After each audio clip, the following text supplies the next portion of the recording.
All right, we're going to look at example 3. I'd sort of started talking about that in the previous video, but there was an interruption here on the intercom, so I just stopped that video. So I'm going to start over for number 3 here. We have 1, 2, 3, 4 of those x squared tiles, and again, I'm going to stick with the variable m. Okay, so we have 4 of the, I'm starting with the larger ones. We tend to put that in, we call that descending order. So we have 4 m squareds. And then we have 1, 2, 3, 4, 5, 6 of those long skinny ones. Those are the m tiles, so 6m. If you wrote 6m plus 4m squared, that is also correct. It's, like I said, more customary and more advantageous later on to have it in what's called descending order, where you'd have the larger one first, then this. What are the factors? So along the side here, we have this one and this one. And so we have 2 of these, 2m.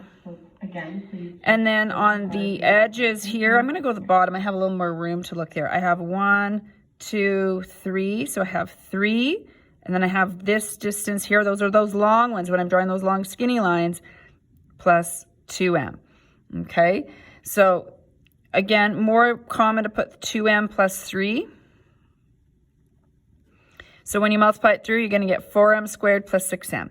And again, I think it's worth mentioning because if you did, because you're reading left to right, write it this way, that is okay. When you're looking at your factors, you would have wrote that 3m, oops, I need the 2m out front, sorry. You would have wrote 3 plus 2m, and that's okay too. But again, you're going to get more used to putting it, the preferred method, I guess we'll say, would be this way.